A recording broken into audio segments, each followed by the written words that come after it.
आपका स्कैल्प भी कुछ ऐसा दिखता है और आप चाहते हो कि ये स्कैल्प ऐसा हो जाए, तो आप बिल्कुल सही जगह पे आए हो। आज की वीडियो में मैं डॉक्टर मदिया भाईनी आप लोगों को ये सीरम बताने वाली हूँ। इस सीरम पे मुझे इतना भरोसा क्यों है, क्योंकि ये सीरम मेरी एक पेशेंट ने सिर्फ 8 महीने इस्तेमाल किया है और उनके स्कैल्प पे जो हेयर्स थे उसका मैसिव ट्रांसफॉर्मेशन हुआ है। मैसिव यानी उनको बहुत ही अच्छे रिजल्ट्स आए हैं। जो हेयर फॉलिकल श्रिंक हो गए थे, तो आप भी इसको रिवाइव कर सकते हो। अगर आपके बाल बढ़ते ही नहीं है, गंजपन हो रहा है, बाल पैचेस हो रहे हैं, अगर आपकी हेयरलाइन पीछे जा रही है, आपको टेम्पल एरिया से गंजपन हो रहा है, तो जरूर ये ट्राई करके देखो। इसके बहुत बढ़िया रिजल्ट्स हैं। ये मेरी खुद ने पेशेंट ने ट्राई किया है। सिर्फ ये स्कैल्प नहीं लगाया, स्कैल्प के साथ साथ वो एक जबरदस्त सा ऑयल लगाती थी। बहुत आसान है वो ऑयल लगाना। आपको अगर उस ऑयल की रेमेडी चाहिए तो नीचे हेयर ऑयल का कमेंट कर दो, मैं उसके लिए भी एक जल्द से जल्द वीडियो बना दूंगी। फिलहाल ये कौन सा सीरम है, ये देखते हैं चल के किस तरीके से इसको बनाना है। So without wasting any time, let's dive into the remedy. इस रेमेडी के लिए सबसे पहले हमें सबसे स्ट्रॉन्ग इंग्रेडिएंट चाहिए। ये होने वाली है हमारे पास लाल प्याज। कोशिश कर कर ऐसी लाल यानी जो डार्क पिंकिश टाइप होती है ना, यही वाली प्याज लेनी है। लाल प्याज इसलिए लेंगे क्योंकि इसमें सल्फर बहुत ज़्यादा होता है, एंटीऑक्सीडेंट से भरपूर ये चीज़ होती है। आप लोगों को अगर हेयर ब्रेकेज का प्रॉब्लम है, बाल रीग्रो नहीं होते या बाल ग्रो होकर टूट जाते हैं, तो आप प्याज को ज़रूर इस्तेमाल किया कीजिए। काफ़ी लोग कहते हैं कि प्याज का रस इस्तेमाल करो, बिल्कुल आप कर सकते हैं, लेकिन मैं पर्सनली प्याज के रस के फेवर में नहीं हूँ। रीज़न यह है कि काफ़ी लोगों को इससे इन्फेक्शन और एलर्जी हो जाती है। इसीलिए प्याज को हमेशा डाइल्यूट कर कर किसी ना किसी फॉर्म में इस्तेमाल करना चाहिए। जो सबसे बेस्ट वे होता है वो होता है कि आप प्याज का ऑयल बना लीजिए, प्याज का टोनर बना लीजिए या प्याज का सिरम बना लीजिए। आज हम आपको सिरम बनाना सिखाएंगे। इतना सा ही प्याज का एक टुकड़ा ले लेना है और उस प्याज के टुकड़े को अच्छे से पहले धो लें और धोने के बाद आपको उसका छिलका उतारना है और उसे अच्छे तरीके से कद्दूकश कर लेना है। कद्दूकश ही करेंगे, इसका रीज़न मैं आपको आगे बताऊंगी। पूरी पूरी प्याज आपको इसमें नहीं लेनी। बेसिकली हमें इसका जूस यहाँ पे चाहिए। अब आप चाहे तो उसको ग्राइंडर में भी पीस सकते हैं, लेकिन इसमें एक्स्ट्रा पानी मत ऐड कीजिएगा। इस अनियन पे एक नहीं बल्कि बहुत सारी स्टडीज़ ऐसी हो चुकी है जिसमें ये साबित हो चुका है कि ये आपके बालों की ग्रोथ को इंक्रीज़ करता है।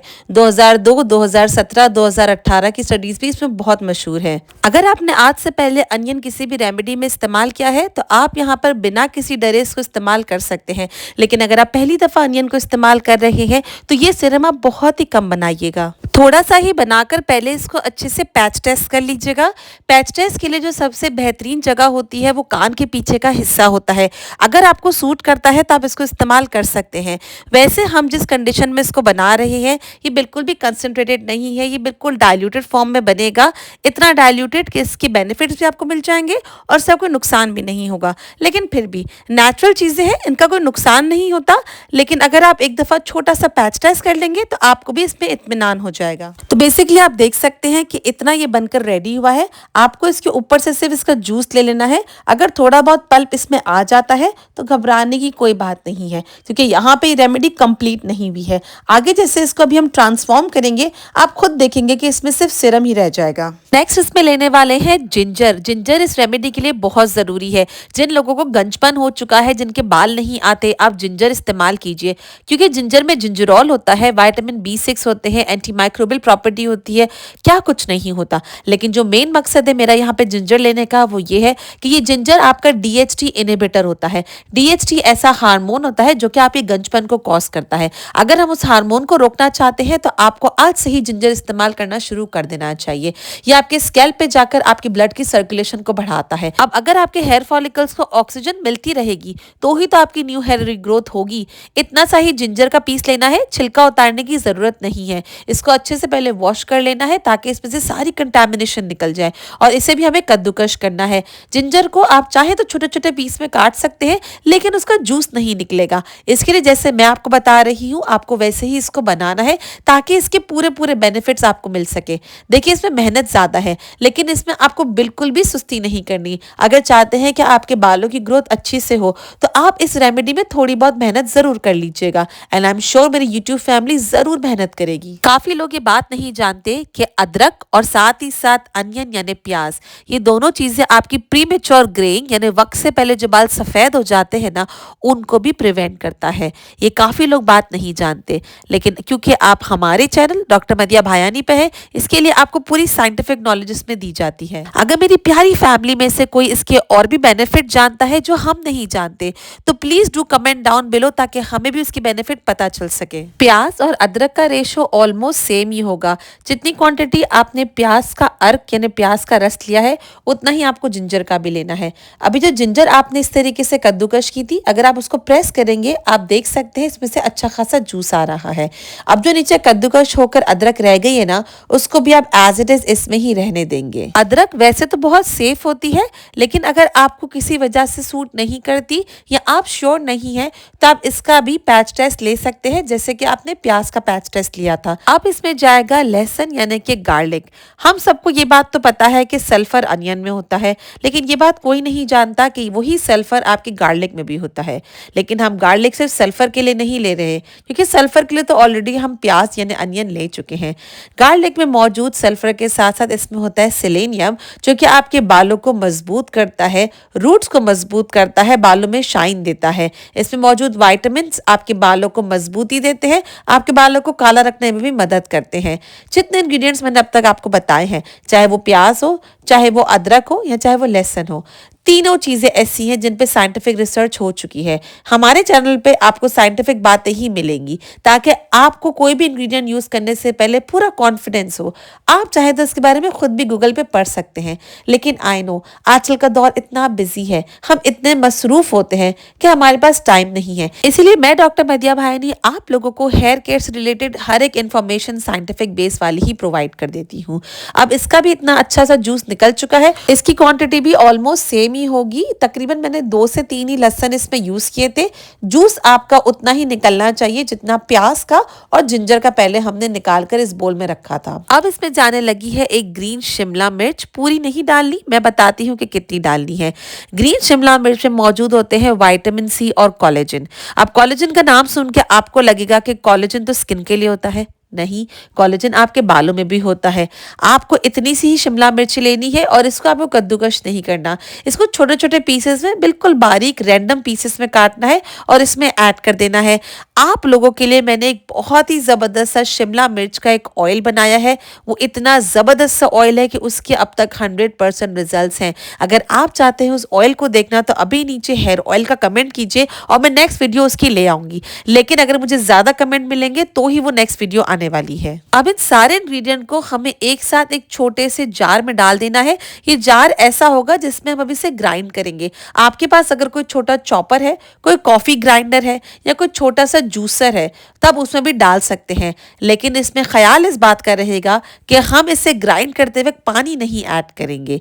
क्या ऐड करेंगे ये मैं आगे आपको बताती हूँ, इसलिए मेरे साथ बने रहिए। ये सारी चीजों को अच्छे से चॉपर में डालने के बाद हम डालने जा रहे हैं इसमें कैस्टर ऑयल। कैस्टर ऑयल से बढ़कर कोई ऑयल नहीं है जो आपके बालों की ग्रोथ कर सकता है। वैसे तो सारे ऑयल बहुत अच्छे होते हैं, लेकिन अगर आप चाहते हैं कि आपके स्कैल्प पे बाल आ जाए, आपकी हेयरलाइन सही हो जाए, आपके बाल पैचेस सही हो जाए, तो आप कैस्टर ऑयल इस्तेमाल कीजिए। थोड़ा सा ही कैस्टर ऑयल लेना है कि ये अच्छे तरीके से ग्राइंड हो सके। काफ़ी लोग डरते हैं कि कैस्टर ऑयल बहुत थिक होता है तो उससे हमारे बाल ना झड़ जाए। कैस्टर ऑयल थिक ज़रूर होता है, लेकिन अगर आप इसे सही तरीके से इस्तेमाल करना जान जाए तो कैस्टर ऑयल बहुत ही फायदेमंद ऑयल होता है। अगर आप नॉर्मल ऑयल में बना रही हैं तो आई वुड एडवाइस कि आप कैस्टर ऑयल में दूसरे ऑयल भी मिक्स कर लीजिए। अब लो पोरोसिटी वाले बाल हैं तो वैसे तो मैंने इस पर अलग से वीडियो बनाई है, मैं यहाँ पे आपको डिस्क्रिप्शन में इसका लिंक दे दूंगी।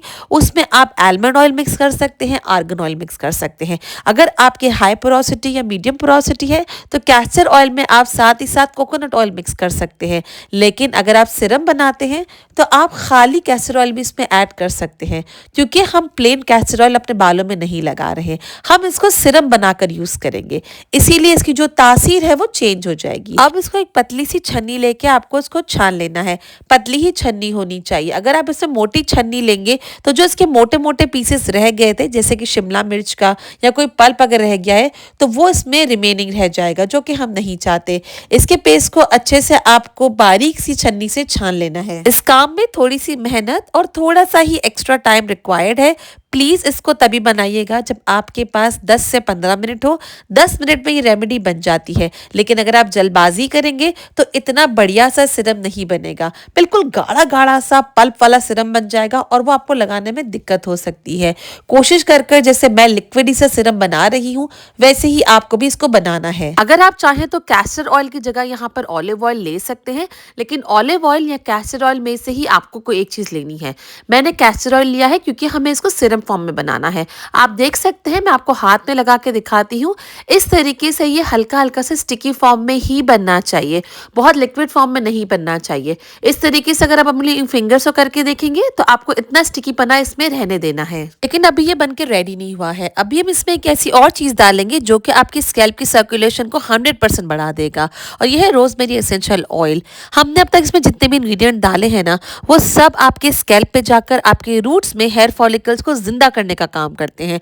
तो ये इतना बढ़िया सा हेयर सीरम है कि अगर आप इसको लगा लेंगे ना, आपके हेयर फॉलिकल्स जो श्रिंक हो रहे थे वो भी जाग जाएंगे। थोड़े से ही ड्रॉप्स इसमें ऐड करने हैं और इसे अच्छे से मिक्स कर लेना है। अगर फिर भी आपके जहन में कोई ऐसा क्वेश्चन है जिसका आंसर मैंने नहीं किया है तो आप मुझे नीचे कमेंट कर सकते हैं, लेकिन पहले चलकर इसका एप्लीकेशन देख लीजिए क्योंकि इसका एप्लीकेशन बहुत ही डिफरेंट है। अब चूंकि ये स्कैल्प ट्रीटमेंट सिरम है तो आपको इसको अपने स्कैल्प पे ही लगाना है। स्कैल्प इतना बड़ा है, अब कहां कहां लगाएं, जो एरिया जरूरी है, मैंडेटरी है, आप नहीं छोड़ सकते, वो एरियाज मैं आपको बता देती हूँ। पहला तो एरिया है ये टेम्पल एरिया, जो साइड के 2 एरियाज होते हैं, यहाँ पर आपको इसको लगाना ही लगाना है। ये जो बीच वाला एरिया होता है जहाँ पे स्पेशली आदमियों को गंजपन शुरू हो जाता है, वहां पे आपको इसको लगाना ही लगाना है। काफी लोगों की ये हेयर लाइन होती है, जो लाइन होती है ये पीछे हो जाती है, माथा चौड़ा लगने लगता है और बाल आहिस्ता आहिस्ता कर कर पीछे होने लगते हैं। तो इस हेयर लाइन पे आपको लगाना है। काफी लोगों के बीच से मांग चौड़ी हो जाती है, इस मांग पे आपको लगाना है। किस तरीके से लगाना है, आपको लेना है थोड़ा सा अपनी 2 फिंगर्स में इस एरिया पे, फॉर सपोज आपने इसको लगाया, पहले डैब डैब करके, डैब से मतलब इस तरीके से दबाना है, आपको अच्छे से प्रेस करना है ताकि जो आपकी ब्लड सर्कुलेशन है वो इंक्रीज हो, और दबाने के बाद आपको इसको सिर्फ हल्के हाथ से सर्कुलर मोशन में मसाज करनी है, बहुत हार्ड मसाज नहीं करनी। रीजन बीइंग कि हमने इसमें कैस्टर ऑयल डाला है और कैस्टर ऑयल थोड़ा सा थिक होता है। अगर आप बहुत ज्यादा जल्दी मसाज करने जाएंगे तो हो सकता है कि जो बाल है वो भी टूट जाएंगे। इसीलिए इसको लगाने का तरीका बहुत इंपॉर्टेंट है। वो लोग जो खाली रेमेडी सुन के चले गए हैं, आई एम डेफिनेटली श्योर कि वो कहेंगे कि हमारा हेयर फॉल इंक्रीज हो गया, क्योंकि उन्होंने लगाने का तरीका ही नहीं देखा। तो आप प्लीज सोच समझ कर गौर करके लगाइएगा। अच्छे से इसको पहले डैब डैब करके प्रेस कीजिएगा और फिर सर्कुलर मोशन पे हल्के हाथों से आपको इसको मूव करना है। आप कुछ ही महीनों में इसमें फर्क देखने वाले हैं, वाजे फर्क। हेयर ऑयल उन्होंने कौन सा लगाया था वो जानने के लिए हेयर ऑयल का कमेंट कर दीजिए ताकि मैं उसकी रेमेडी जल्द से जल्द ला सकूं। तो हेयर ऑयल उन्होंने लगाया था, हेयर सीरम उन्होंने लगाया था और साथ ही साथ एक हेयर जेल लगाया था। हेयर जेल कौन सा लगाया था वो जानने के लिए आप यहाँ पे क्लिक कर सकते हैं, और साथ ही साथ जैसे उन्होंने मुझसे अपॉइंटमेंट लिया वैसे आप भी मुझसे 1-to-1 अपॉइंटमेंट लेने के लिए यहाँ पर अभी मेंबरशिप ज्वाइन कर मुझसे अपॉइंटमेंट बुक कर सकते हैं। मैं आपसे मिलती हूँ इस वीडियो में। Till then bye bye.